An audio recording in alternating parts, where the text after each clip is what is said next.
हरे Krishna class 10 कैसे हैं आप सब लोग। आपका फिर से स्वागत है आपके अपने चैनल ज्ञानी कीड़ा में। तो आपको पता है अब सिर्फ और सिर्फ 15 से 20 दिन रहने गए मई आने पे, और जैसे ही मई आ जाएगा हम लोग के बोर्ड के एग्जाम स्टार्ट होने वाले हैं। ऐसे में अभी भी कुछ ऐसे बच्चे हैं जिन्होंने बहुत ही कम पढ़ा है या फिर कुछ भी नहीं पढ़ा है। तो ऐसे में कमेंट आता है कि सर बताइए कि क्या करें, अभी तक हमने कुछ भी पढ़ना स्टार्ट नहीं किया है।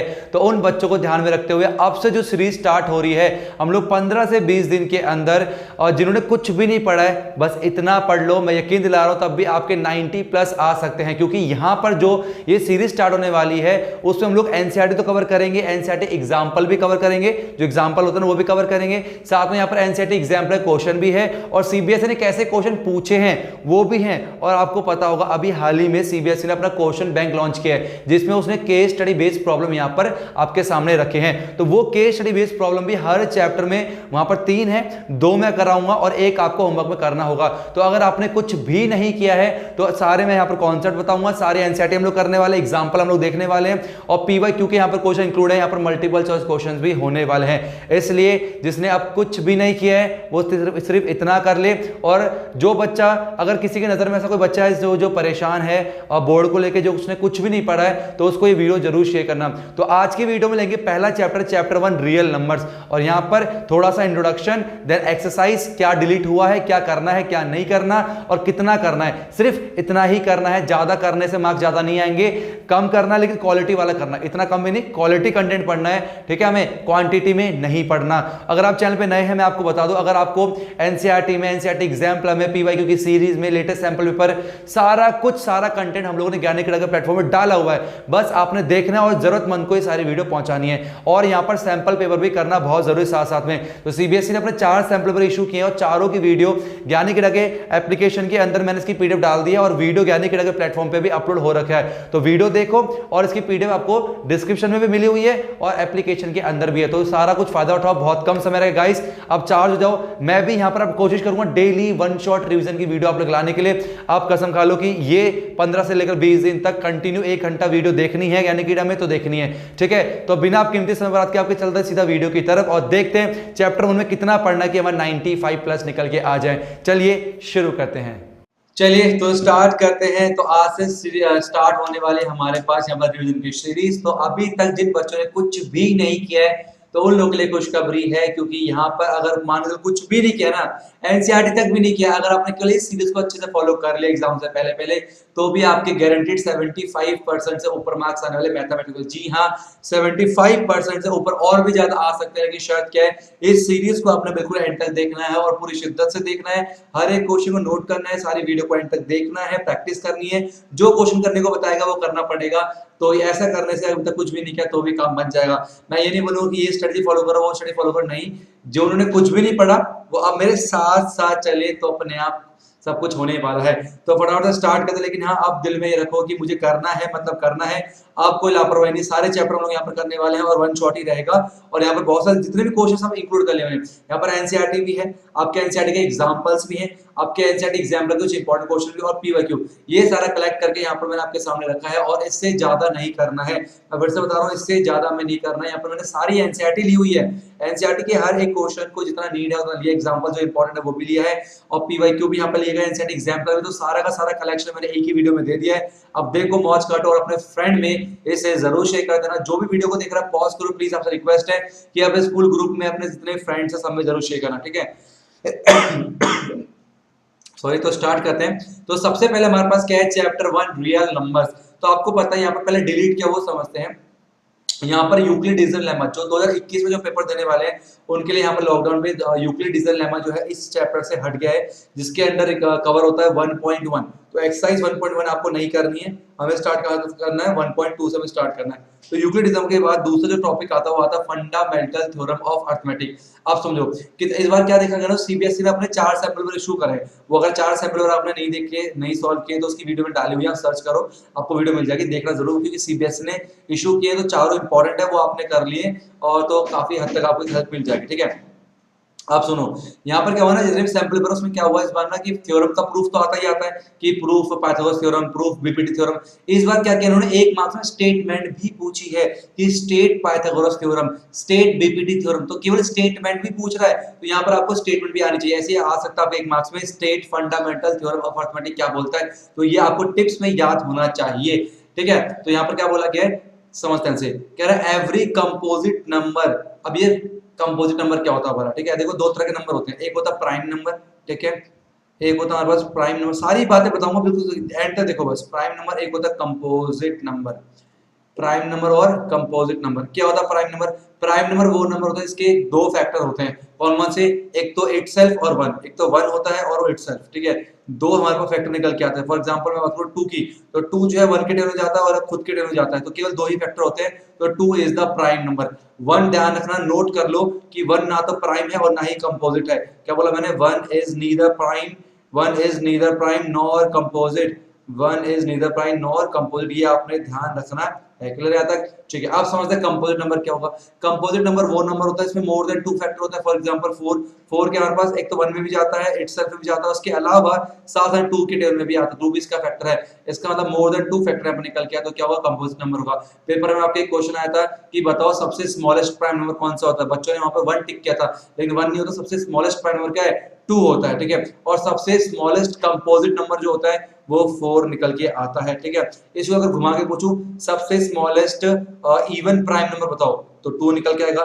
सबसे स्मॉलेस्ट ऑड प्राइम नंबर बताओ, तो थ्री निकल के आएगा। तो ये इवन स्मॉलेस्ट है और ये हमारे पास ऑड में स्मॉलेस्ट है, ठीक है। क्या बोला मैंने, अगर इवन में स्मॉलेस्ट प्राइम नंबर बताना है तो टू होगा, और ऑड में स्मॉलेस्ट होगा तो थ्री निकल के हमारे पास आएगा। तो ये डिफरेंस होता है प्राइम नंबर और कंपोजिट नंबर पे। मतलब कंपोजिट अगर किसी नंबर को दिखाना है तो ये शो कर दो कि मोर देन टू फैक्टर है, तो वो कंपोजिट अपने आप बन जाता है। इसके रिगार्डिंग आगे क्वेश्चन आएगा प्रूव करने के लिए, prove that this is composite, तो वहां पर हम लोग इस्तेमाल करेंगे मोर देन टू फैक्टर दिखा देंगे तो कंपोजिट नंबर अपने आप बन जाएगा। तो ये डिफरेंस होता है प्राइम नंबर और कंपोजिट नंबर पे। अब क्या बोला स्टेटमेंट वो समझो। इसने बोला एवरी कंपोजिट नंबर, हर कंपोजिट नंबर को can be expressed as a product of prime. तो हर कंपोजिट नंबर को प्राइम के प्रोडक्ट में दिखा सकते हैं। क्या इसका मतलब समझो। यहाँ पर मान लो मैंने यहाँ पर लिखा 18, ये क्या एक कंपोजिट नंबर है, ठीक है, 18 का कंपोजिट नंबर है। लेकिन अगर उसका एलसीएम ले लूं, 2 9 जा 18, 3 3 जा 9 और 3 1 जा 3 निकल के आ गया।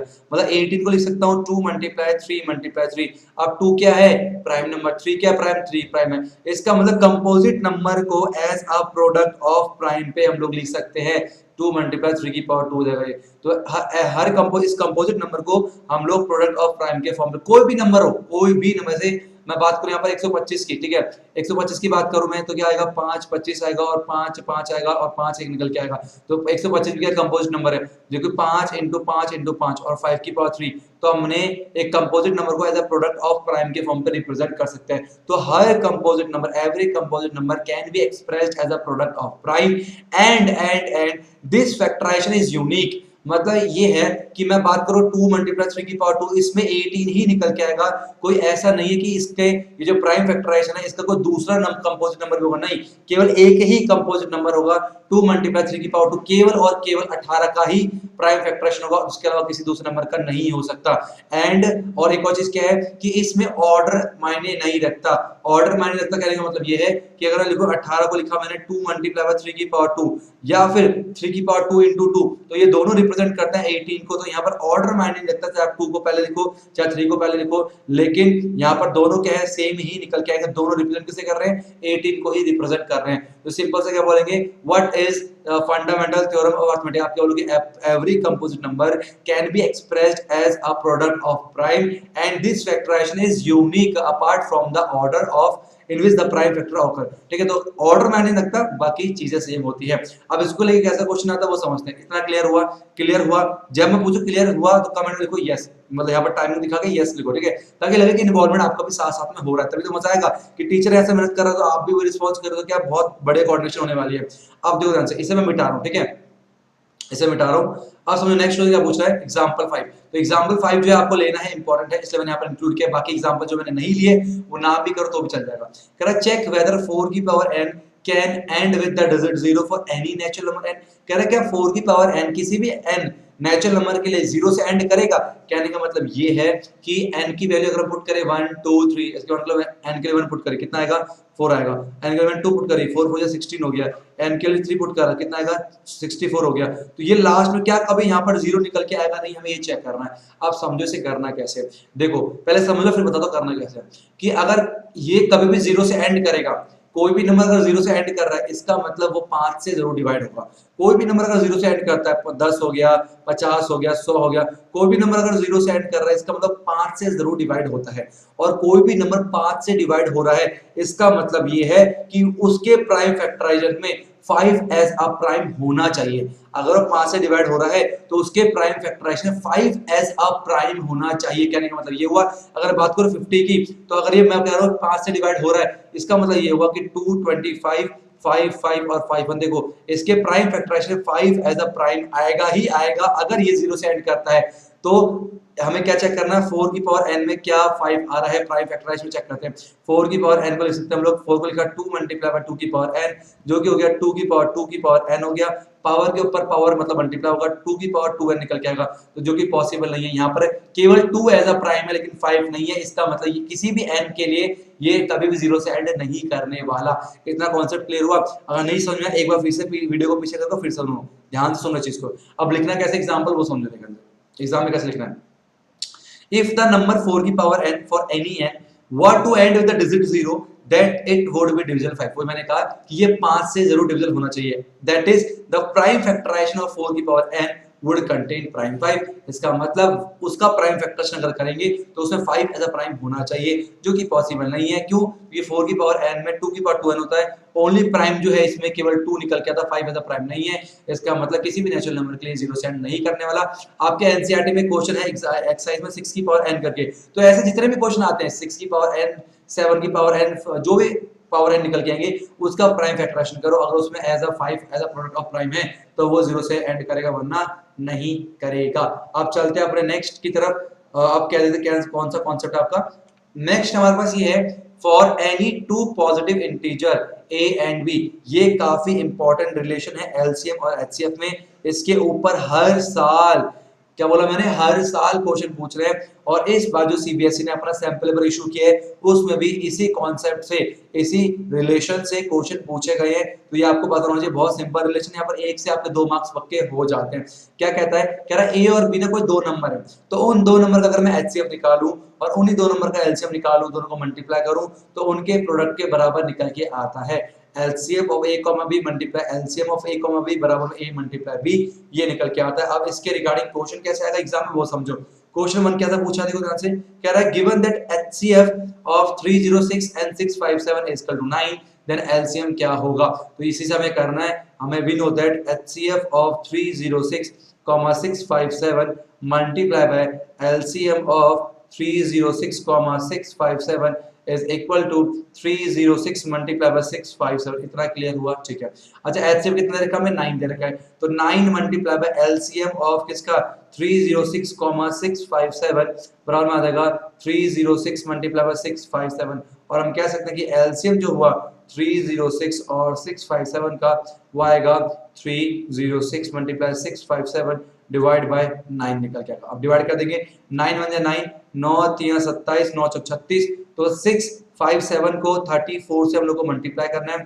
7 4 28, 5 चौके 20 21 22, 6 चौक 24 25 26, सही है। और 7 या 21 हो गया, और 5 या 15 16 17 हो गया, 6 या 18 और 1 19 हो गया। तो ऐड करेंगे तो आएगा 8 3 6 12 13 और 9 10 11 12 22338। यहाँ पर लिख सकते हैं हम लोग एलसीएम ऑफ 306, 657 इक्वल कितना आ जाएगा 22338 निकल के आ जाएगा। तो इस तरह से जो है इस कॉन्सेप्ट के ऊपर यहाँ पर क्वेश्चन पूछे जाते हैं और काफी इंपॉर्टेंट होता है। इस बार सीबीएसई ने जो क्वेश्चन बैंक रिलीज के केस स्टडीज प्रॉब्लम के वो भी लेने वाले हैं, वो एंड में कराऊंगा मैं, इसलिए ध्यान से देखो सारी वीडियो को, उसके भी क्वेश्चन यहाँ पर जरूर कराऊंगा। और इस चैप्टर ज्यादा चांस है आपके केस स्टडीज प्रॉब्लम ही निकल के आए, इसलिए फिर से मैं कह रहा हूँ मेन चीज क्या है, ध्यान से देखना, ध्यान से देखना, ध्यान से देखना। नेक्स्ट क्या है हमारे पास, नेक्स्ट कह रहा है अब सीबीएसई में यहाँ पर कैसे क्वेश्चन पूछे गए, देखो कितना अच्छा आपको अब इस टॉपिक को लेके सीबीएसई ने 2020 में कैसे क्वेश्चन पूछे थे वो समझो। यहाँ पर कह रहा है HCF of 2 number is 27, 2 number का एचसीएफ कितना 27 है और उन दो नंबर का एलसीएम जो है 162 है। कह रहा है इफ वन नंबर इज 54, अगर एक नंबर उसमें 54 है तो कह रहा है बताओ दूसरा नंबर क्या होगा। तो क्या कह रहा है बताओ दूसरा नंबर क्या होगा। देखो ध्यान से हमने अभी सीखा कि दो नंबर का एलसीएम को मल्टीप्लाई करेंगे उन दो नंबर के एचसीएफ से तो दो नंबर के मल्टीप्लाई के बराबर निकल के आता है, बराबर में ए मल्टीप्लाई भी आएगा। अब एलसीएम कितना रखा है 162 मल्टीप्लाई एचसीएफ कितना है 27, बराबर में पहला नंबर कितना है 54 है तो दूसरा नंबर पूछा कितना होगा 27 से कम 27, 27 दूनी 54, 2 से कटेगा 2 28 16, 2 कम 2 तो बी कितना आ गया 81 निकल के आ गया, जो कि option number D is the right answer. D को टिक करना था और आप एक नंबर पक्के। तो यहाँ पर सीबीएसई जो है इसके ऊपर क्वेश्चन पूछी है 2020 में, उससे पहले भी लगातार पूछती आई है। अगर आपने सीरीज देखी है मैंने पीवाईक्यू करा रखा 2011 से 12 13 14 15 16 17 18 19 20 सारे कराए हैं, सिर्फ देखने बस आपको, ठीक है, और वो लेटेस्ट पैटर्न में कराए हैं। अब स्टार्ट करते हैं एक्सरसाइज 1.2।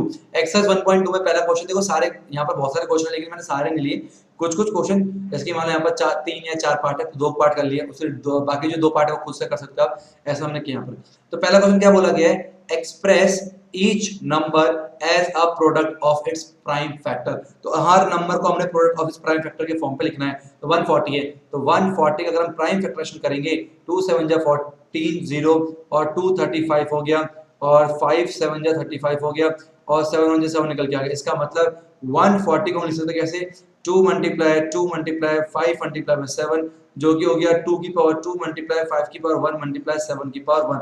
तो ये हमने लिख दिया 140 को as a product of its prime, ठीक है। ऐसे 3825 है तो 3825 का भी हम लोग क्या करेंगे एलसीएम लेंगे तो 5 7 जा 35, ठीक है, 5 7 जा 35 कितना बचा 3 बचा ना, चेक करो 5 से 35 3 बचा 3 और 32 5 से गया 30 बचा 2 5 है 25, ठीक है, ठीक है। तो 5 से काटेंगे 5 पंजा 5 तो कितना बचा 1 5 से 15 5 ये गलत हो गया क्या 5 7 35, ठीक है, मेरा 3 32 हो गया 5 से 30 में 2 5, ठीक है। तो 5 एकम 5 और 5 3 15 और 5 3 15, ठीक है। अभी किससे कटेगा ये 11 से कट रहा है क्या 133, तो 133 में ख्याल से 133 जाएगा 133 1 जा 133 हो गया 7 से चेक करो 7 1 जा 7, हाँ 7 से कट जाएगा ये 7 से कट जाएगा, ठीक है। 7 से कितना आएगा 7 1 जा 7, ठीक है, बचा कितना 6 7 9 जा 63 और फिर 19 1 जा 90 निकल के आएगा। इसका मतलब 3825 को लिख सकते हैं कैसे 5 मल्टीप्लाई 7 मल्टीप्लाई बाय 19 के फॉर्मूले से क्या गया 5 की पावर 2 मल्टीप्लाई 7 की पावर 1 मल्टीप्लाई बाय 19 की पावर 1। तो हमने इसको भी लिखा as a product of prime factors के रूप में दिखाया। अब नेक्स्ट चलते हैं क्वेश्चन 2, ये आपके स्क्रीन के ऊपर, इसके ऊपर क्या सीबीएसई क्वेश्चन पूछा सीबीएसई 2020 में, देखो ध्यान से, बोलता है कि 225 को कैन बी एक्सप्रेस्ड एज 225 कैसे एक्सप्रेस कर सकते हैं, वीडियो को पॉज करो और सॉल्व करो मेरे साथ, जब सॉल्व हो जाए तो वीडियो को फिर प्ले करना। तो 225 को कैसे एक्सप्रेस कर सकते हैं, पर इसका प्राइम फैक्टराइजेशन लेना पड़ेगा हम लोग को। तो कितना आएगा 3 3 7 21 3 5 15 3 दूनी 6 3 5 15 और 5 5 25 हो गया और 5 5 5 आ गया। तो 225 को लिख सकते हैं हम लोग 3 मल्टीप्लाई 5 मल्टीप्लाई 5 हो गया जो कि हो गया 3 की पावर 2 मल्टीप्लाई 5 की पावर 2, इस तरह से हम लिख सकते हैं। चेक करो कोई ऑप्शन है, ये भी नहीं है, ये भी नहीं है, ओहो यहाँ पर तो ऑप्शन नहीं है। अब बताओ यहाँ पर है ये चीजें मिल रहा है लेकिन 3 5 पहले 3 बाद में, तो क्या इसका ऑप्शन होगा, टिक कर सकते हैं, बिल्कुल कर सकते हैं। क्यों, हमने फंडामेंटल थ्योरी ऑफ अर्थमेटिक क्या पढ़ा था कि ऑर्डर मायने नहीं रखता, ऑर्डर मायने नहीं रखता और बाकी दोनों एक ही चीज को रिप्रेजेंट कर रहे हैं। तो उसका 225 कैन बी एक्सप्रेस्ड एज 5 की पावर 2 मल्टीप्लाई 3 की power 2 is the correct answer, option C is the right answer. Next हमारे पास कौन सा क्वेश्चन नंबर 2 क्या कह रहा है, कह रहा है find the LCM HCF of the following pair of integers and verify the relation LCM multiply by HCF. ये जो रिलेशन हमने अभी पढ़ा है एलसीएम एचसीएफ को मल्टीप्लाई करने पर उन दो नंबर के प्रोडक्ट के बराबर आता है, ये चीज हमें वेरीफाई भी करनी है। तो मैं ये वाला करके बता देता हूँ, ये वाला रहा आपका होमवर्क और इसका आंसर मुझे कमेंट बॉक्स में कमेंट करके जरूर बताना पड़ेगा। देखो अगर ईमानदार से वीडियो को देख रहे हो तो पॉज करके आंसर साथ से बताओ, केवल वीडियो को देखना नहीं है, करना है, इन्वॉल्व होना है, जब तक इन्वॉल्व नहीं होगा तब तक मजा नहीं आएगा। चलो ध्यान से, अब 26 को लिख सकते हैं, 26 को लिख सकते हैं हम लोग प्राइम फैक्टर्स करो 26 का, तो 26 को लिख सकते हैं 2 एकम 2 2 3 6 और 13 एकम 13 मतलब 2 मल्टीप्लाई 13 लिख सकते हैं हम लोग। और 91 को लिखना है कैसे आएगा, तो आएगा किससे 7 से कटेगा ना, 7 1 जा 7, 7 3 21 और 13 1 जा, तो इसका मतलब 91 को लिख सकते हैं हम लोग 7 मल्टीप्लाई 13। यहाँ पर एचसीएफ की बात करते हैं, एचसीएफ क्या होता है, हाईएस्ट कॉमन फैक्टर, जो दोनों कॉमन है, आएगा 13 निकल के। अब बात करें यहाँ पर एलसीएम की, तो एलसीएम कितना आएगा 2 की पावर 1, ठीक है, 7 की पावर 1 इंटू पर 13 की पावर 1, जो कि जाएगा कितना 2 मल्टीप्लाई 7 या 21, 7 कम 7 8 9 91, इतना हो जाएगा, 2 कम 2 2 3 18, तो 182 निकल के आ जाएगा हमारे पास एलसीएम। और एचसीएफ कितना है 132 निकल के आ गया। तो यहाँ पर बोला गया एलसीएम मल्टीप्लाई एचसीएफ, तो एलसीएम कितना है 182, एचसीएफ कितना है 13, equal to product of two number, दो नंबर क्या थे 26 मल्टीप्लाई 91 के बराबर आना चाहिए। तो 182 को हम लोग 13 से मल्टीप्लाई करते हैं, क्या निकल के आता है, तो 3 दूनी 6, 8 3 24, 3 एकम 3 4 5 हो गया, और 182, ठीक है, तो 6 6 8 5 13, तो 2366, 2366, और ये भी जाहिर सी बात है 2366 से निकल के आने वाला है। तो ये हो गया हैंस प्रूफ्ड, क्या हो गया, हैंस प्रूफ्ड हो गया। तो यहाँ पर ऐसा क्वेश्चन आ सकता है आपका कि एलसीएम निकालो, एचसीएफ निकालो और उनके रिलेशन को वेरीफाई करो, LCM multiply HCF is equal to the product of two number, ठीक है। ये आपका सेकंड क्वेश्चन है एनसीईआरटी 1.2 का। अब चलते हैं नेक्स्ट क्वेश्चन, थर्ड क्या था पूछ रहा है, ये आपके स्क्रीन के ऊपर कह रहा है find the LCM HCF of the following integer by applying prime factorisation method. तो ये जो है आपके सीबीएसई में भी पूछा गया था कि 3 नंबर का एलसीएम भी निकाला और एचसीएफ भी निकाला, बहुत इजी तरीका प्राइम फैक्टर मेथड से। तो 12 को कैसे लिख सकते हैं, 2 दूनी 4 4 3 12, जो कि अगर 2 की पावर 2 मल्टीप्लाई 3 की पावर 1, 15 को 3 5 15 हो गया, मतलब 3 की पावर 1 मल्टीप्लाई 5 की पावर 1 हो गया, और 21 कितना हो गया 3 7 जा 21, मतलब 3 की पावर 1 हो जाएगा मल्टीप्लाई 7 की पावर 1 हो जाएगा। अब बात करते हैं यहाँ पर एचसीएफ की, एचसीएफ का हाईएस्ट कॉमन फैक्टर है, यहाँ भी 3 की पावर 1 है, यहाँ भी 3 और 1 है, यहाँ भी कॉमन है, दो तीनों कॉमन है, तो 3 की पावर 1 एचसीएफ आ गया, जो कि आ गया 3 के बराबर। बात करेंगे यहाँ पर एलसीएम की, तो कितना आएगा, तो यहाँ पर देखो 2 की पावर 2 है हमारे पास, 3 की पावर 1, 5 की पावर 1 इंटू पर 7 की पावर 1, 2 2 जा 4 और इंटू पर कितना 3 इंटू पर 5 इंटू पर 7, 5 चौके 20, 7 3 21, 21 दूनी 42, 420 निकल के आ जाएगा क्या, एलसीएम निकल के आ गया। तो यहाँ पर एचसीएफ एलसीएम निकाला था, बड़े हमने आराम से निकाल दिया। यहाँ पर 2020 में क्वेश्चन पूछा गया, कैसा क्वेश्चन पूछा था, कह रहा था the sum of exponent of prime factor in the prime factorisation of 196। कह रहा है 196 के प्राइम फैक्टराइजेशन में जो हमारे पास प्राइम फैक्टर हैं उनके एक्सपोनेंट का सम कितना होगा। सुनो ध्यान से, 196 का प्राइम फैक्टराइजेशन करेंगे तो प्राइम नंबर निकल के आएंगे, उन प्राइम नंबर की जो पावर है, उन एक्सपोनेंट है, उनका सम कितना है, मतलब 196 है, उसको हम क्या लिख सकते हैं 2 9 जा 18, 2 8 जा 16, फिर 249, उसके बाद 7 7 जा 49 और 7 1 जा 7 निकल के आ गया, मतलब 196 लिख सकते हैं 2 multiply by 2 multiply bye 7 multiply by 7, जो कि हो गया 2 की पावर 2 मल्टीप्लाई बाय 7 की पावर 2। तो यहाँ पर जो ये प्राइम नंबर है इनके पावर कितने हैं 2 और 2, तो 2 प्लस 2 कितने होते हैं 4, option number B is the right answer. तो ऐसे घुमा के भी क्वेश्चन यहाँ पर सीबीएसई 2020 में पूछे, तो क्या ये टफ लग रहा है, क्या टफ लग रहा है, क्या चीजें इजी, कैसा लग रहा है, अपना फीडबैक देते चलो। अब चलते हैं अपने नेक्स्ट कॉन्सेप्ट क्वेश्चन 4 की तरफ। ये आपके स्क्रीन के ऊपर कह रहा है कि एचसीएफ ऑफ 306 और 657 का 9 दे रखा है, तो एलसीएम क्या होगा। तो ऐसा क्वेश्चन अभी हमने थोड़ी देर पहले किया था, स्टार्टिंग जब मैंने रिलेशन बताया था। तो ये रहा आपका होमवर्क, और अभी कमेंट बॉक्स में बताओ कि इसका एलसीएम कितना निकल के आएगा। और जो बच्चा सच में इस बार 95 लाना चाहता है और वीडियो को बड़े ध्यान से देख रहा है, तो उससे उम्मीद है कि वो बच्चा मेरे कही गई चीज को इग्नोर नहीं करेगा और इसको पॉज करके इसका एलसीएम निकाल के आंसर जरूर बताएगा, और वो जरूरी भी है, ठीक है। अब चलते नेक्स्ट क्वेश्चन 5 में, आपके आंसर में क्या दे रखा है, कह रहा है चेक वेदर 6 की power n can and with digit 0 for any natural number. तो जैसे 4 की पावर n की थी ना थोड़ी देर पहले, वैसे कह रहा है क्या 6 की पावर n जो है किसी भी नेचुरल नंबर n के लिए क्या है 0 से एंड करेगा। तो वही वाली बात है, अगर ये 0 से एंड करेगा मतलब 5 से डिवाइड होना चाहिए, और अगर ये 5 से डिवाइड हो रहा है इसका मतलब इसके prime factorisation 5 as the prime होना चाहिए। तो 6 का प्राइम फैक्टराइजेशन करेंगे तो आएगा 2 मल्टीप्लाई बाय 3 की पावर n, जो कि जगह 2 की पावर n इंटू 3 की पावर। तो हम देख सकते हैं यहाँ पर इसके प्राइम फैक्टराइजेशन है 5 as a product of 5 as a prime नहीं है, इसका मतलब किसी भी नेचुरल नंबर के लिए ये 0 से एंड नहीं करेगा। और रही बात लिखना कैसे है, वो आपको मैंने यहाँ पर पहले दिखा के बताया है पहले क्वेश्चन में, तो आप वहां से देख सकते हो। अब चलते हैं नेक्स्ट, अपने पास क्या है क्वेश्चन नंबर 6, बहुत अच्छा क्वेश्चन है ये, आपके इस बार सीबीएसई 2020 में भी पूछा गया था, ध्यान सुनना। कह रहा है एक्सप्लेन व्हाई, क्यों ये एंड ये कंपोजिट नंबर है। इसने ये बोल दिया कि ये कंपोजिट नंबर है, ये भी कंपोजिट नंबर है, तो कह रहा है पूछ रहा है क्यों कंपोजिट है। तो मैंने आपको कहा था, जब मैंने आपको बताया था कंपोजिट नंबर क्या होता है, मैंने कहा था एक क्वेश्चन आगे आएगा। तो कंपोजिट नंबर को कैसे प्रूव करते हैं कि जिसके दो से ज्यादा फैक्टर हो, जिसके भी दो से ज्यादा फैक्टर होंगे वो क्या होगा, कंपोजिट नंबर निकल के आएगा, और जिसके दो ज्यादा फैक्टर नहीं होते वो क्या होता है, प्राइम नंबर निकल के आता है। तो हम चेक करते हैं कि क्या हिसाब किताब है। ये वाला मैं खुद कर रहा हूं और ये वाला आप खुद से कर सकते हो, ठीक है। तो 7 मल्टीप्लाई बाय 11 मल्टीप्लाई 13 प्लस में 13, देखो यहाँ पर 13 है, यहाँ पर 13, हम क्या करेंगे 13 को कॉमन कर लेंगे। तो 13 को कॉमन करेंगे कितना आएगा, 7 मल्टीप्लाई बाय 11 और प्लस में 1 निकल के आएगा, जो कि हो जाएगा 77 प्लस में 1, जो कि होगा 13 मल्टीप्लाई बाय 78 निकल के आएगा। तो एक काम करो 78 का प्राइम फैक्टरेशन कर लो, तो 2 3 या 6 2 9 जा 18, 3 13 हो गया और 13 1 हो गया। इसका मतलब 13 multiply by 2 multiply by 3 multiply 3 और 1 तो होता ही है इसका साथ में, है ना। आप देख सकते हो कि यहाँ पर क्या है, मोर देन 2 फैक्टर है, 1 भी है, 2 भी है, 3 भी है, 13 है, तो मोर देन 2 फैक्टर निकल के आ गया। तो हम क्या बोलेंगे, हम बोलेंगे इट कंटेन्स, क्या बोलेंगे, it contains more than 2 factor, more than 2 factor, hence it is a composite number। तो ये एक कंपोजिट नंबर होगा। क्लियर तक। तो सेम ऐसे यहाँ पर भी 5 है, यहाँ भी 5 है, 5 को कॉमन कर लो और ये करके आप खुद से कर सकते हो। अब चलते हुए नेक्स्ट क्वेश्चन 7, ये आपकी स्क्रीन के ऊपर कह रहा है, क्या सुना, there is a circular path, एक सर्कुलर पाथ है अराउंड अ स्पोर्ट्स फील्ड। तो इसलिए सर्कुलर पाथ इस तरह से हमारे पास दे रखा है। Sonia takes 18 minute to drive 1 round of the field. कह रही है यहां से अगर चलना स्टार्ट करते हैं ए पॉइंट से, तो सोनिया जो है पूरा चक्कर काटती है कितने, 18 मिनट में लिख लेते हैं। तो सोनिया जो है हमारे पास वो 18 मिनट के अंदर, कितने, 18 मिनट के अंदर एक चक्कर पूरा राउंड कंप्लीट कर लेती है।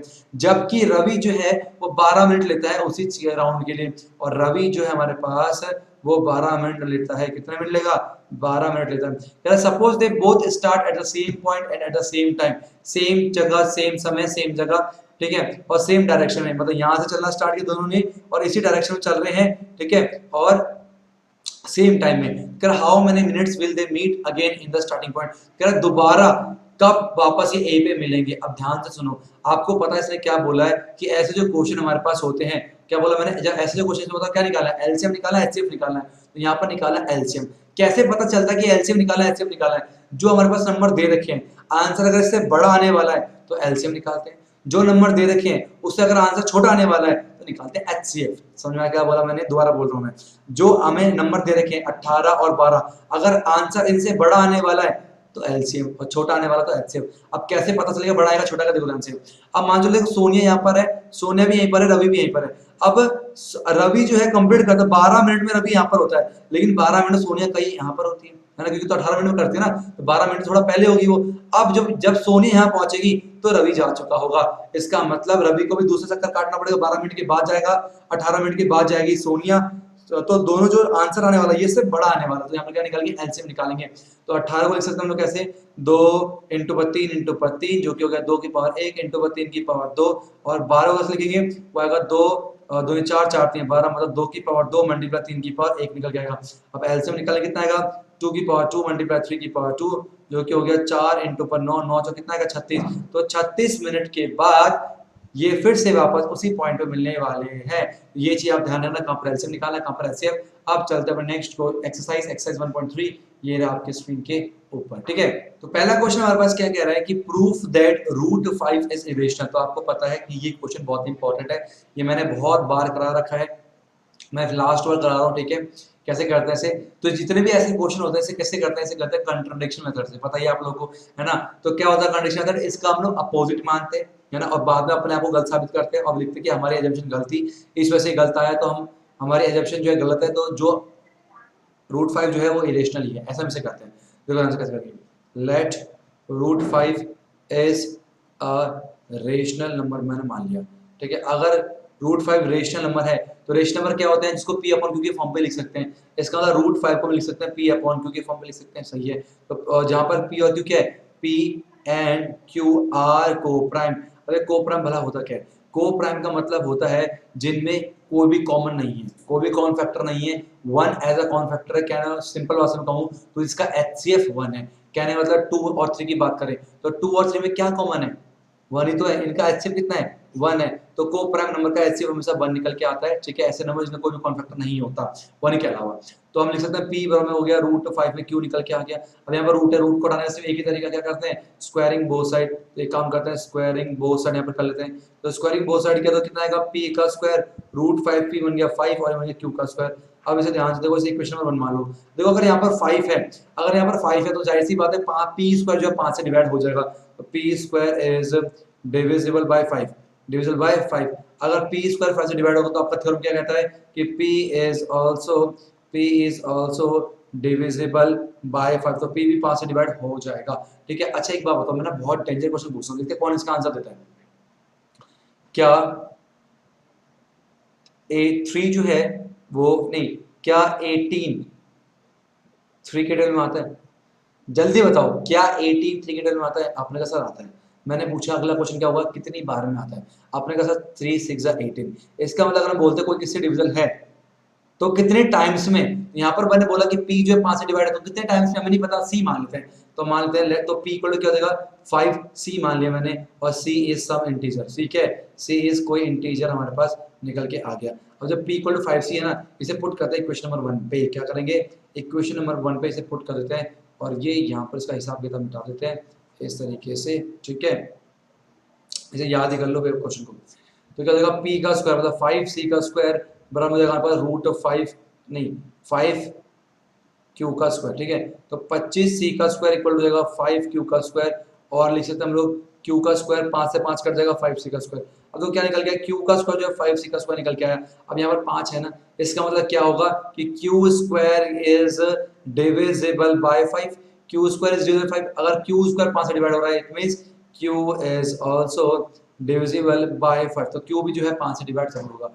वेट वेट वेट, अब ध्यान सुनो, p भी 5 से डिवाइड होता है, q भी 5 से डिवाइड होता है। इसका मतलब ये नहीं पता चल रहा आपको कि p and q has at least 5 as a common factor, 5 as a common factor.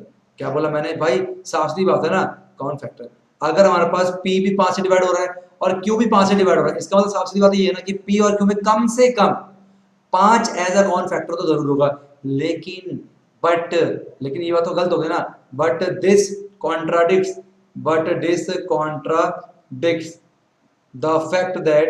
The fact that ये इस बात को कॉन्ट्राडिक्ट कर रहा है, किस बात को, कि p एंड q आर को प्राइम। भाई हमने p और q क्या मानते हैं, p और q तो हमने को प्राइम मानते हैं, इसका मतलब क्या, उसमें को भी कॉमन फैक्टर नहीं होगा। लेकिन यहाँ तो पता चलता कि इनमें कम से कम 5 कॉमन ऐसा कॉमन फैक्टर है। इसका मतलब दिस हैज बीन अराइजन, ऐसा इसलिए हुआ, this has been arisen due to our wrong assumption, due to our wrong assumption, हमारी गलत धारणाओं की वजह से ऐसा हुआ। इसका मतलब हम बोलेंगे कि √5 इज इरेशनल नंबर, तो √5 जो है इरेशनल नंबर ही होगा। क्लियर है? जितने भी क्वेश्चन होते हैं ना, आपको इसी तरीके से यहाँ पर करने पड़ेंगे। अब नेक्स्ट चलते हैं क्वेश्चन नंबर 2, ये आपकी स्क्रीन के ऊपर कह रहा है प्रूफ दैट 3 प्लस में 2√5 इज इरेशनल। जैसे आपने ये किया था, फिर भी लेंथी है, लेकिन ऐसे क्वेश्चन जो कॉम्बिनेशन में होते हैं बहुत इजी होते हैं। और यहाँ पर एक बात ध्यान रखना, कभी कभार क्वेश्चन में गिवन होता है कि it is given that √5 is irrational, लेकिन अगर गिवन ना भी होना तब भी आप अंडरस्टूड है ये मान के चलोगे कि √5 ना इरेशनल दिया हुआ है, चाहे लिखा हो चाहे ना लिखा हो, आपने मान के चलना कि √5 क्या है, इरेशनल होगा। ठीक है, तो वही करना हमने, लेट 3 प्लस में 2√5 इज अ रेशनल नंबर। मान लिया मैंने इसे रेशनल नंबर मान लिया। अच्छा, अगर ये रेशनल नंबर है, इसका 3 प्लस में 2√5 को लिख सकते हैं p अपॉन q के फॉर्म पे, जहां पर q p और q को प्राइम और q जो है 0 के बराबर नहीं है, तो 2√5 क्या लिखेंगे, p अपॉन पे q माइनस में 3 नीचे 1 लगा देंगे, तो 2√5 इक्वल क्या जाएगा, p माइनस में 3q अपॉन पे q निकल के आ जाएगा। √5 को अकेला छोड़ दो, कितना देगा, p माइनस में 3q अपॉन पे 2 नीचे आ गया, 2q निकल के आ गया। अभी क्या बना देखो ध्यान से, राइट हैंड साइड है p और q इंटीजर्स हैं, इसका मतलब क्या पता चलता है, राइट हैंड साइड क्या है, रेशनल है।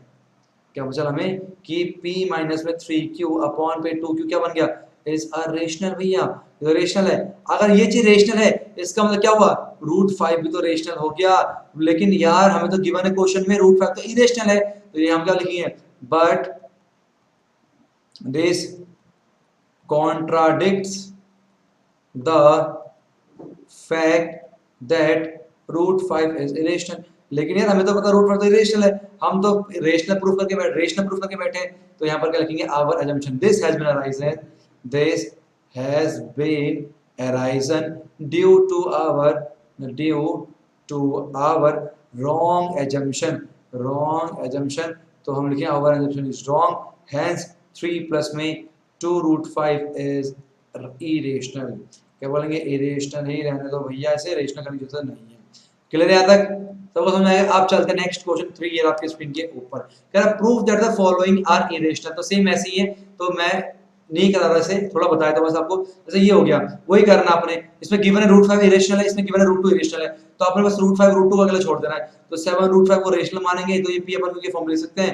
रूट 5 क्या हो गया, p अपॉन में 7q के बराबर आ गया, ये बन गया रेशनल, तो ये भी रेशनल हो गया। But this contradict the fact that root 5 is irrational, this has been arisen due to our wrong assumption, root 5 is irrational. Same अपने ऐसे यहां पर करना है, ये आपका होमवर्क चीजें खुद भी करनी है, वीडियो भी देखना है और खुद से भी सॉल्व करना, तभी तो कॉन्फिडेंस बिल्ड होगा। अब चलते हैं हम लोग नेक्स्ट कॉन्सेप्ट की तरफ, मतलब एक्सरसाइज 1.3, ये आपकी स्क्रीन के ऊपर। पहला क्वेश्चन कह रहे हैं without actually performing the long division state whether the following rational numbers will have a terminating decimal expansion or a non-terminating repeating decimal expansion। क्या बोला यहाँ पर, विदाउट एक्चुअली लॉन्ग डिवीजन, बिना डिवाइड कर हमें बताना है कि कौन सा टर्मिनेटिंग है और कौन सा नॉन टर्मिनेटिंग रिपीटिंग। अब सुनो ध्यान से, देखो कोई भी रेशनल नंबर जो है ना वो p अपॉन q के फॉर्म पे होता है, ठीक है, रेशनल होता है जहां पर q 0 नहीं होता। अगर q केवल 2 की पावर के फॉर्म पे है, उसका प्राइम फैक्टरेशन, तो टर्मिनेटिंग, ये बात करोगे टर्मिनेटिंग की बात करो यहाँ, ठीक है, टर्मिनेटिंग की। अगर पहले तो ये, दूसरा क्या है, अगर वो केवल 5 की पावर में हो तो भी टर्मिनेटिंग, और साथ में 2 की पावर हो, साथ में 5 की पावर भी हो, तब भी क्या होगा, टर्मिनेटिंग होगा। अगर डिनोमिनेटर का प्राइम फैक्टरेशन इस फॉर्मेट में है तो ये नंबर होता है, इसका डेसिमल एक्सपेंशन टर्मिनेटिंग होता है। और कब होता है नॉन टर्मिनेटिंग, नॉन टर्मिनेटिंग तब होता है जब इसके डेसिमल एक्सपेंशन में 2, 5 और इसके अलावा कोई दूसरा नंबर भी आ जाता है। मतलब अगर 2 के साथ साथ हमारे पास कोई 3 आ गया तो नॉन टर्मिनेटिंग हो गया, 5 के साथ साथ कोई दूसरा नंबर आ गया तो भी नॉन टर्मिनेटिंग हो गया, और 2 और 5 के साथ साथ भी कोई दूसरा नंबर निकल के आ गया, तो इन सारे केस में क्या होता है, नॉन टर्मिनेटिंग बट रिपीटिंग होता है। नॉन टर्मिनेटिंग बट क्या होता है, रिपीटिंग निकल के आता है। क्लियर है, समझ में, दुआ समझा रहा हूं मैं। केवल अगर 2 में हो, केवल 5 में हो, केवल 2 5 में हो तो वो टर्मिनेटिंग, और इनके अलावा कोई दूसरा नंबर के साथ आ जाए तो नॉन टर्मिनेटिंग और रिपीटिंग ये बन जाता है। ये चीज आपको ध्यान रखनी है। अब बस यही हम फटाफट देख के हम करते हैं। यहाँ पर लिखा 23 अपॉन पे 2 की पावर 3 और 5 की पावर 2 निकल के आया है। बताओ कि इसका डेसिमल कैसे होगा, केवल 2 की पावर और 5 की पावर दे रखा है, तो ये क्या होगा, ये होगा टर्मिनेटिंग। क्या होगा, टर्मिनेटिंग निकल के आ जाएगा। क्लियर है, ठीक है। दूसरा 129 अपॉन में दे रखा है, तो देखो 2 की पावर है, 5 की पावर है, और लेकिन साथ में 7 की पावर निकल के आ गया, तो इसके अलावा कोई दूसरा नंबर निकल के आता है तो क्या बन जाता है, नॉन टर्मिनेटिंग बट रिपीटिंग। क्या होगा, आई होप आपको समझ में आ रहा होगा, नॉन टर्मिनेटिंग बट क्या है, बट होगा साथ साथ में रिपीटिंग निकल के आएगा। तीसरे नंबर पर पूछ रहा है, जब पहले जो कट रहा हो काट देना, 7 से कटेगा 11, 7 से 30 कटेगा। अब इसका प्राइम फैक्टरेशन करना पड़ेगा आपको, तो लिखेंगे 30 का कितना होता है, 30 का होता है 2 15 3 पंजे 15 और 5 एकम 5, इसका मतलब 6 था 11 अपॉन पे 2 की पावर 1 3 की पावर 5 की पावर 2 5 तो ठीक था, लेकिन साथ में 3 भी आ गया, तो ये भी क्या बन जाएगा, नॉन टर्मिनेटिंग बट रिपीटिंग। अब बात करें 3125 की, तो 3125 का भी हमें प्राइम फैक्टर करना पड़ेगा। 5 5 30 5 दूनी 10 5 25, 5 से आएगा 125 और फिर 5 से आएगा 25, 5 से आएगा 5, 5 से आएगा 1, इसका मतलब इसको लिख सकते हैं हम लोग 13 अपॉन में 5 की पावर 5, तो सारा का सारा क्या 5 की पावर में, तो क्या होगा, टर्मिनेटिंग होगा। इसका मतलब फर्स्ट एंड लास्ट टर्मिनेटिंग है और बीच के दो क्या है, नॉन टर्मिनेटिंग बट रिपीटिंग निकल के आए। बहुत ही इजी क्वेश्चन है यार। अब चलते हैं नेक्स्ट क्वेश्चन 2, आपके स्क्रीन के ऊपर ये रहा। अब सेकंड क्या कह रहा है, write down the decimal expansion. पहले क्या पूछा कि बताओ इसका डेसिमल एक्सपेंशन कैसा होगा, टर्मिनेटिंग होगा या नॉन टर्मिनेटिंग रिपीटिंग होगा। अब कह रहा है कि उसका राइट डाउन लिखो, डेसिमल एक्सपेंशन कैसा होगा of those rational number in question 1, ठीक है, और who which have terminating decimal expansion, जिसका terminating decimal expansion है केवल उसी का decimal expansion लिखो। तो ये terminating था और ये terminating था, तो दोनों का decimal expansion लिखना है, कैसा होगा। तो कैसे करते हैं बताता हूं मैं आपको। 23 लिखा है अपॉन में 2 की पावर 3 है और 5 की पावर 2 है। दो decimal expansion लिखने के लिए ना कोशिश करो नीचे 10 बनाना। क्या बनाना है? 10 बनाना। 10 कैसे बनता है? 2 और 5 से बनता है। तो 2 और 5 की पावर सेम सेम होनी चाहिए। 2 की पावर यहाँ 3 लेकिन 5 की पावर यहाँ पर 2 है, एक 5 कम पड़ रहा है। तो एक काम करते हैं, ऊपर 5 से मल्टीप्लाई करते हैं और नीचे भी कर लेते हैं बराबर बराबर पावर, कोई दिक्कत नहीं। 5 या 15, 5 10 और 11 निकल के आ गया। नीचे क्या हो गया? 2 और 5 कर लिया और पावर कॉमन चली गई। 2 5 कितना हो गया? 10 निकल के आ गया। इस तरीके से 10 की पावर 3। 10 की पावर 3 का मतलब ये कि 3 नंबर छोड़ के पॉइंट लगाएं। कितना आएगा? 0.115 निकल के आ गया इसका डेसिमल एक्सपेंशन। और एक और बात यहाँ पर क्या इंपॉर्टेंट है, कभी कभी पूछता है कि after how many decimal place, after how many decimal place इसका डेसिमल एक्सपेंशन टर्मिनेट हो जाएगा। तो डिपेंड करता है हाईएस्ट पावर के ऊपर। कितनी पावर है? 3। तो 3 डेसिमल प्लेस के बाद ये टर्मिनेट हो गया। ये दो अलग अलग क्वेश्चन पूछते हैं, ठीक है। साथ में ये भी देखो हमारे पास क्या है, कह रहा है 13 अपॉन पे 5 की पावर 5 है। अब नीचे क्या बनाना है? 10 बनाना है। 10 के लिए 2 चाहिए होगा, तो 2 की पावर 5 से नीचे मल्टीप्लाई करेंगे, 2 की पावर 5 से ऊपर मल्टीप्लाई करेंगे, तो बन जाएगा 13 मल्टीप्लाई में 2 की पावर 32 होता है। अपॉन में बन गया 5 इंटू पर 2 और कॉमन चला गया 5 पावर, तो एक हो जाएगा 32 तिया कर लो, 32 को 13 से कर लो, ठीक है। तो 3 दूनी 6, 3 3 9, 2 कम 2, 3 कम 3, तो 6 9 2 11, 416 है ना। ठीक है 416 जो भी है, 416 आएगा ना। 416 अपॉन पे 10 की पावर 5 मतलब 5 के बाद तो 1 2 3 1 2 3 4 5, तो 0.00416 निकल के इसका डेसिमल एक्सपेंशन। तो 5 डेसिमल प्लेस का टर्मिनेट हो जाएगा। अब चलते हैं इस चैप्टर के इस एक्सरसाइज के लास्ट क्वेश्चन, क्वेश्चन 3 ये आपके स्क्रीन के ऊपर। कहता है following real numbers have decimal expansion as given below. कह रहे हैं कुछ रियल नंबर्स है उनका डेसिमल एक्सपेंशन दे रखा है ये और ये। In each case decide whether they are rational irrational. कौन से रेशनल है या कौन से इरेशनल नहीं है, मतलब इरेशनल है, ठीक है। तो समझो ध्यान से, दो कैटेगरी होती है, एक होता है हमारे पास रेशनल और एक होता है इरेशनल। समझाता हूं मैं आपको कैसे कैसे पहचानते हैं, ठीक है। ये 9th में हुआ था, फिर ही बताता हूं आपको। रेशनल का मतलब क्या है? अगर किसी का डेसिमल एक्सपेंशन अगर टर्मिनेटिंग है तो वो रेशनल नंबर निकल के आता है।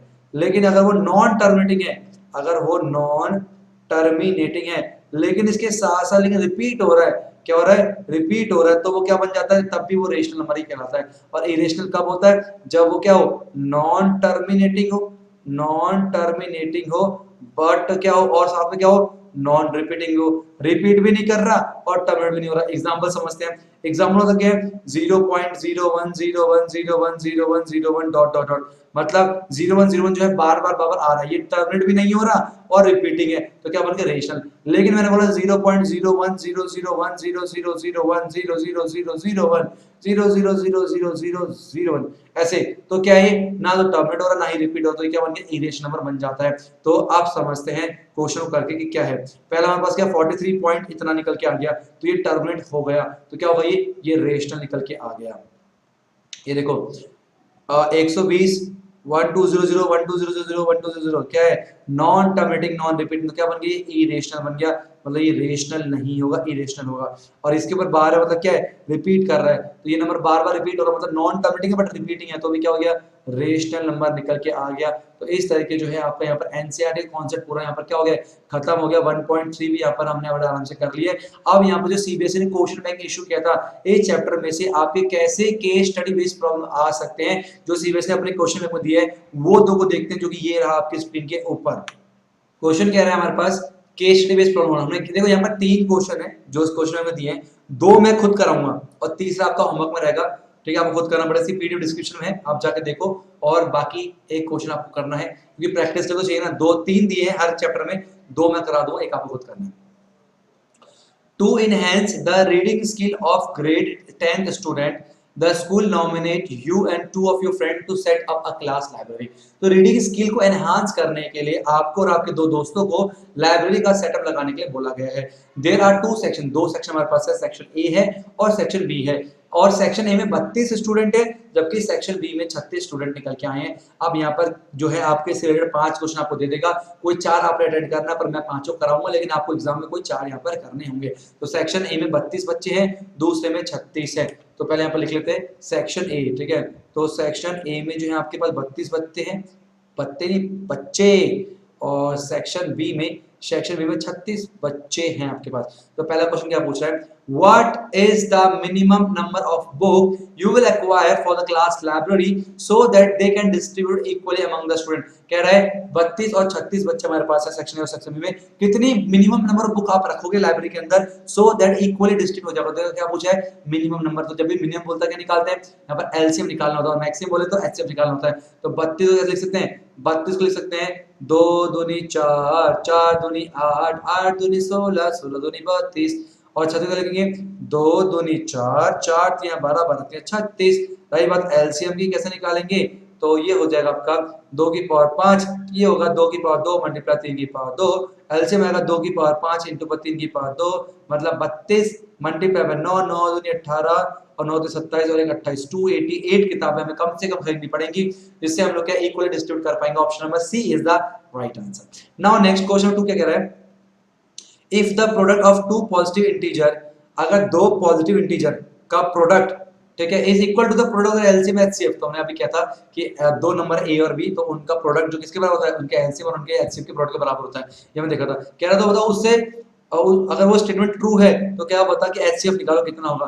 तो हमें पता है कि HCF of 32,36 multiply by LCM of 32,36 is equal to 32 multiply 36। तो दो नंबर का प्रोडक्ट जो है उनके एलसीएम एचसीएफ के प्रोडक्ट के बराबर आता है। अब हमें पता है एलसीएम निकाल चुके हम लोग, 288 निकल के है, तो 288 multiply by HCF of 32 of 36, तो हमें कितना देगा?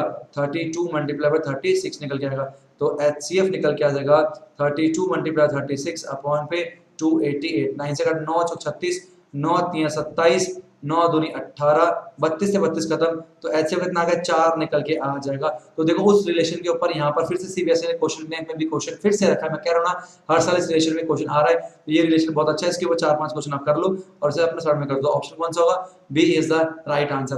अब चलते हैं नेक्स्ट सी, ये आपकी स्क्रीन के ऊपर third 36 can be expressed as product of its following. तो 36 कह सकते हैं, तो आएगा 2 multiply by 2 multiply 3 multiply by 3, जो हो जाएगा 2 की पावर 2 मल्टीप्लाई 3 की पावर 2, जो कि option number 1 is the right answer. Now fourth पूछा है 7 multiply by 11 multiply 13 plus 13 is the, क्या होगा? प्राइम नंबर है, कंपोजिट नंबर है, नेदर प्राइम नॉर कंपोजिट और नन ऑफ द अबव। जिसने हर एक क्वेश्चन को ध्यान से अगर देखा है ना, तो ये क्वेश्चन मैं करा चुका हूं अभी पहले। तो क्या है ये बताओ? क्वेश्चन आया था, प्रूव करो कि it is a composite number, आया था नहीं आया था? तो option B is the right answer. क्यों कंपोजिट है? क्योंकि इसके मोर देन 2 फैक्टर निकल के आते हैं, ये हमें पता है। नेक्स्ट 5 फिर आपके स्क्रीन के ऊपर क्या रहा? If p and q are positive integer such that p बराबर दे रखा है a और q बराबर दे रखा है b, ठीक है, देन एलसीएम कितना होगा? तो एलसीएम कितना आएगा a और b का? तो आएगा a मल्टीप्लाई बाय b, जो कि हो गया ab निकल के आ जाएगा। एलसीएम कितना आएगा? ab निकल के आएगा। एलसीएम क्या होता है? दोनों को मल्टीप्लाई करो, तो कितना आएगा? Option A is the right answer, ठीक है। जैसे पूछा और 2 है और 3 है, 2 3 का एलसीएम कितना होता है? 2 1 जा 2, 3 1 और उसके बाद 3 ऐसे रहता है, 3 1 जा 3, तो 3 6 होता है, ऐसे निकल के आएगा, a into b a भी निकल के आ जाएगा। क्लियर है? अब चलते हैं सेकंड केस स्टडी प्रॉब्लम, ये रहा आपके स्क्रीन के ऊपर। कह रहा है अ mathematics exhibition is being conducted in your school and one of your friend is making a model of a factor tree. तो हमारे स्कूल में एक एग्जीबिशन होता है, जैसे सबके स्कूल में होता है, तो वहां पर हमारा जो दोस्त है, मेरा जो दोस्त ने बोला है आपका दोस्त जो है एक फैक्टर ट्री को बना रहा है, ही हैज सम डिफिकल्टी, बना तो रहा है लेकिन उसको कुछ डिफिकल्टी आई है, and ask for your help, और वो आपसे मदद मांग रहा है इन completing a quiz for the audience. Audience के क्विज को कंप्लीट करने के लिए वो आपसे हेल्प यहाँ पर मांग रहा है। तो observe the factor tree and answer the following, और इस फैक्टर ट्री को ऑब्जर्व करना है और इसका आंसर बताना है। क्या होता है फैक्टर ट्री? समझो यहाँ पर कोई भी एक नंबर है, उसके दो फैक्टर है। फैक्टर का मतलब ये है कि इसको मल्टीप्लाई करेंगे तो ये निकल के आ जाएगा x, और इसको मल्टीप्लाई करेंगे तो ये निकल के आएगा, इसको मल्टीप्लाई करेंगे तो ये निकल गया। इस दो का फैक्टर, मतलब कोई बड़ा नंबर है इसके फैक्टर बनाते चलते हैं, फिर इसको फैक्टर करते हैं, इसको फैक्टर करते हैं, इस तरह से बनाते हैं। और यहाँ पर प्राइम नंबर इकट्ठे होते हैं, ये प्राइम होते हैं, प्राइम सारे प्राइम नंबर होते हैं, समझना है, और ये कंपोजिट होते हैं। तो अब क्या क्वेश्चन पूछा हुआ देखो ध्यान से। पहला क्वेश्चन पूछ रहा है what is the value of x, x की क्या वैल्यू होगी? देखो ध्यान से, x कैसे निकलेगा? आपको पता है कि 5 multiply by 2783 is equal to x के बराबर आएगा। मैंने कहा दोनों को मल्टीप्लाई करने पर इसके बराबर आता है। तो 5 3 15, 8 पंचे 40 और 41, 7 पंचे 35 और 39, 5 3 15 और 3 18, तो x की कितना आ गई? 18915 निकल के आ गई। चेक करो कौन सा ऑप्शन है? ऑप्शन नंबर, मैंने मल्टीप्लाई कर दिया, अच्छा 13915 आएगा, 13915, 139, ये option B is the right answer. What will be the value of y, y की क्या वैल्यू होगी? चलो y की क्या वैल्यू होगी आपको पता है क्या? y मल्टीप्लाई बाय 253 बराबर में आएगा 2783 निकल के आएगा। तो एक काम करते हैं कि y इक्वल कितना हो जाएगा? 2783 अपॉन पे 253, ठीक है। तो इसे हम काटते हैं 11 से, तो अगर मैं 11 से काटूंगा तो 11 टू जा, है ना, और 11 थ्री जा हो गया, 11 टू जा, 11 फाइव जा, 11 थ्री जा। अब 23 से काटेंगे, 23 वन जा और 23 11 जा, तो y के लिए कितने आ गए 11 निकल के आ जाएगी। तो यहाँ पर कौन सा ऑप्शन होगा, option number C is the right answer. Clear है। What is the value of z, अब z की क्या वैल्यू होनी चाहिए, आपको पता z multiply by 11 equal to 253 दे रखा है यहाँ पर, और z कितना हो गया 253 अपॉन पे 11 हो जाएगा, 11 वन जा 11, 11 वन जा 11 थ्री जा तो 13, नहीं 11 टू जा 11 थ्री जा 23 जो है z की वैल्यू निकल के आने वाली है। तो option number B is the right answer. चलते हैं नेक्स्ट क्वेश्चन 4 ईयर आपके स्क्रीन के ऊपर, कह रहा है according to fundamental theorem of arithmetic, fundamental theorem of arithmetic के अकॉर्डिंग 13915 क्या है, कंपोजिट है, प्राइम है, नाइदर प्राइम कंपोजिट और इवन नंबर, क्या चेक करते हैं। अगर यहाँ पर दो से ज्यादा फैक्टर तो कंपोजिट होगा, तो 13915 को अगर हम करेंगे कितना निकल के आएगा, 5 से काटते हैं, 5 दूनी 10 बचा 3, 5 सत्ते 35, 5 अट्ठे 5 सत्ते 35 आया, बचा कितना 4, 5 अट्ठे 40, 5 15, ठीक है। आप किसे 11 से काटते हैं, 11 टू जा 22 हुआ, है ना, तो बचा कितना 5, 11 5 जा 11 3 जा, तो फिर से 11 से कटेगा ये 11 1 जा 11 2 जा 22 और 11 3 जा, अब कटेगा 23 से 23 बन जा। इसका मतलब आप देख सकते हैं 13915 का देख सकते हैं 5 मल्टीप्लाई 11 की पावर 2 मल्टीप्लाई 23, यहाँ पर मोर देन 2 फैक्टर है, तो क्या आएगा कंपोजिट नंबर निकल के option number A is the right answer. Next 5 क्या पूछा इसमें, last the prime factorisation of 13915, अभी हमने किया 13915 में प्राइम फैक्टर क्या आता है 5 की पावर 1, 11 की पावर 2, 23, तो आएगा option number C is the right answer. तो ये दो question case reviews problem CBSE ने यहाँ पूछा था, थर्ड वाला जो है उसका जो पीडीएफ है वो डिस्क्रिप्शन में थर्ड वाला करके देखो, और उसके आंसर भी पीडीएफ में दे रखे हैं, ठीक है। तो आप आराम से उसे कर सकते हो, कोई दिक्कत आएगी तो मुझसे पूछ लेना, ठीक है। टेलीग्राम के ग्रुप में ज्वाइन कर लो, नहीं ज्वाइन किया तो। अब हम चलते हैं, देखो यहाँ पर क्या हुआ, हम लोगों ने एनसीईआरटी अच्छे से कर ली, एनसीईआरटी के साथ साथ में सीबीएसई 2020 में कैसा कुछ मुझे वो भी कर लिया। अब उसके हम क्या करें, कुछ यहाँ पर एनसीईआरटी एग्जाम्पलर और कुछ इंपॉर्टेंट सैंपल पेपर के और लास्ट 10 ईयर के कुछ क्वेश्चन कलेक्ट करके मैं यहाँ पर आपके सामने रख रहा हूँ। ये सारी चीजें करने के बाद आइए देखते हैं कि हम सभी उन क्वेश्चनों कर पा रहे जो हमसे पूछे जा चुके या बहुत इंपॉर्टेंट इस बार पूछे जा सकते हैं। ये रहा आपके स्क्रीन के ऊपर, गेट रेडी। पहला क्वेश्चन ये रहा, पहला क्वेश्चन कह रहा है right whether on simplification gives an irrational number और अ रेशनल नंबर। ये जो है रेशनल है या इरेशनल है, अभी चेक करते हैं। तो कैसे करेंगे देखिए आपसे, पहले आपको ऐसे क्वेश्चन में क्या करना होता है, जो बड़े नंबर होते हैं ना हमारे पास उसको और छोटा करो। 45 कैसे लिख सकते हो, 3 के 3 5 जा 15 और 15 3 से 3 1 3 3 3 जा 9 और 9 5 जा 45 हो गया। और प्लस में रूट 20 कैसे लिख सकते हैं हम लोग, 2 दूनी 4 4 पंचे 20, ठीक है। अपन में कितना आएगा, अपन में आएगा 2 रूट में 5 निकल के आ जाएगा। अब ये कॉमन बाहर से जाएगा, तो 2 मल्टीप्लाई 3 रूट में 5 और प्लस में 3 मल्टीप्लाई बाय 2 रूट में 5, अपन में कितना आएगा 2 रूट में 5 निकल के आ गया। तो देखा 6 रूट में 5 प्लस में 6 रूट में 5 अपॉन पे 2 रूट में 5 आएगा। और 6 और 6 कितने हो गए 12 रूट में 5 अपॉन पे 2 रूट में 5, रूट 5 खत्म, 2 6 जा 12। अब 6 क्या है, रेशनल इरेशनल है, ये तो एक रेशनल नंबर है, तो क्या होगा रेशनल नंबर निकल के आएगा, ठीक है। अब चलते हैं नेक्स्ट 2 ईयर आपके स्क्रीन पे, फास्ट फास्ट जल्दी जल्दी करेंगे।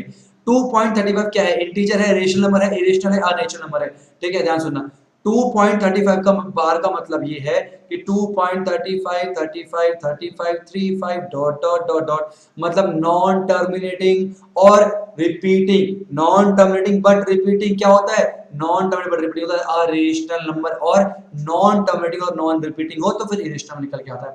अब क्वेश्चन नंबर 3 देखते हैं क्या कह रहा है, 2√3 क्या है, इंटीजर है, रेशनल है, इरेशनल है या होल नंबर है। तो आपको पता है ये क्या है, देखो 2 क्या है और √3 है, 2 एक रेशनल नंबर है और √3 एक इरेशनल नंबर है। आप सबको पता कितने क्वेश्चन भी किए, और जब भी रेशनल को मल्टीप्लाई करते हैं इरेशनल से तो हमेशा इरेशनल आता है। तो option number C is the right answer.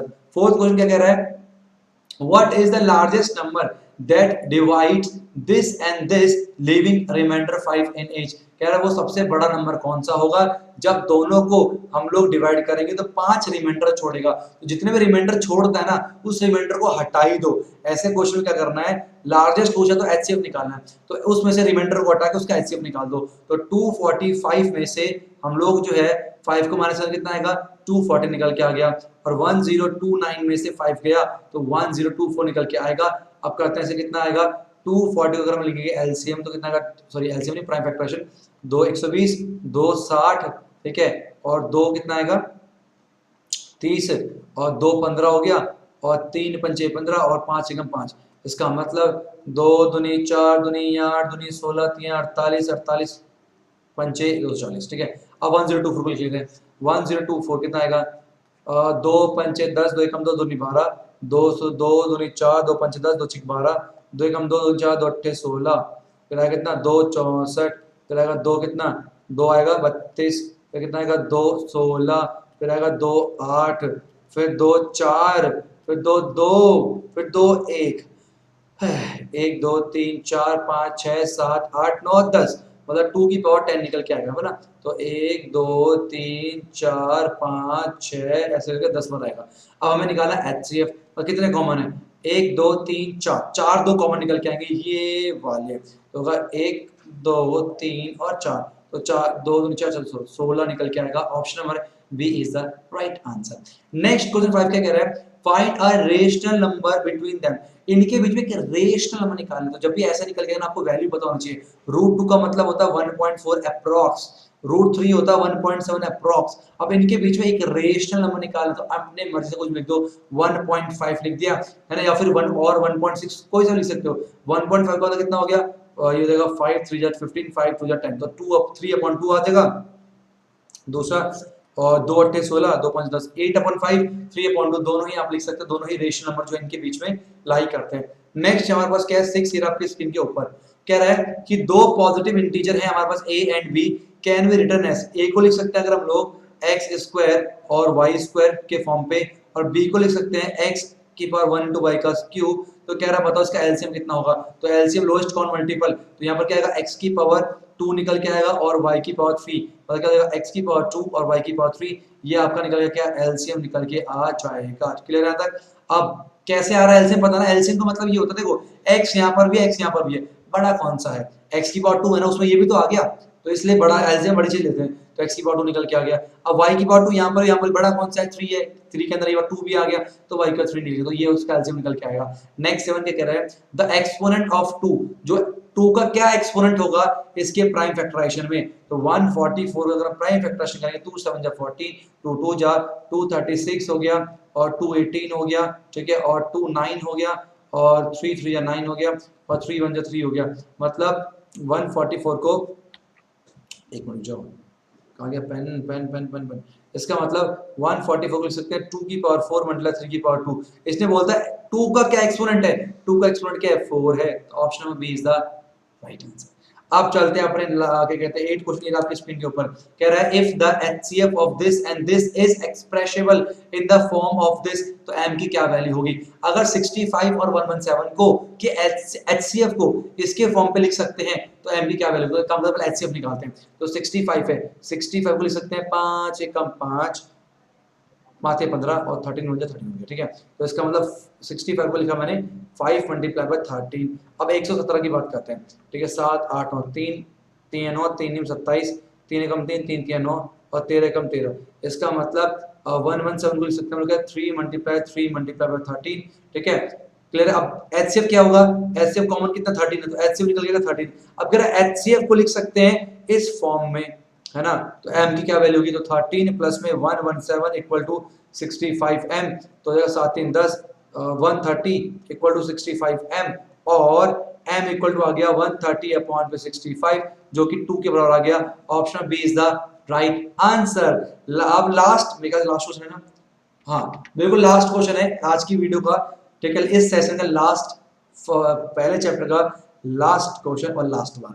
9th, the decimal expansion of rational number इतना विल टर्मिनेट आफ्टर, इसका जो डेसिमल एक्सपेंशन है वो कितने के बाद टर्मिनेट हो जाएगा, मैंने आपको इसमें डिपेंड करता है हाईएस्ट पावर के ऊपर, हाईएस्ट पावर कितनी है 2 है, तो after 2 decimal place it will terminate. तो यहाँ पर जाके हमारा चैप्टर 1 हो गया खत्म, इससे ज्यादा कुछ नहीं करना, आपको बता रहा हूँ। देखो चीजें, देखो छोटे छोटे चैप्टर है ना, उसमें छोटे क्वेश्चन आएंगे, वेटेज भी कम है, उसमें ज्यादा हमें टाइम नहीं देना, कम टाइम देना, और इतना ही देना जितना मैंने यहाँ पर कराया है, ठीक है, और क्योंकि अब समय वैसे कम रहेगा, तो इतना अगर आप जल्दी से रिवाइज कर लो तो फटाफट से, अगर ये सारे क्वेश्चन अगर आप कर पा रहे, तो आपको चैप्टर 1 में अभी और टाइम देने की जरूरत नहीं है, आपका चैप्टर कंप्लीट हो चुका है, आराम से यहाँ पर क्वेश्चन कर लोगे। अब आपको बाकी चैप्टर से करने की यहाँ पर जरूरत है, ये सीरीज कंटिन्यू करेंगे। चैप्टर 1 हमारे पास आज खत्म हो गया है, 2 3 4 सारे करने वाले हैं, ठीक है, और यहाँ पर इससे रिलेटेड अगर आपको और भी एक्स्ट्रा क्वेश्चन करने हैं, 10 साल में क्या क्वेश्चन पूछे सीबीएसई ने, तो वो मैंने पीडीएफ डालेंगे यानी कि एप्लीकेशन के अंदर। और पीडीएफ का कॉस्ट ही बहुत कम है, 2 या 3 रुपए हमारे पास है, तो वो आप परचेज करके 2 या 3 रुपए देके भी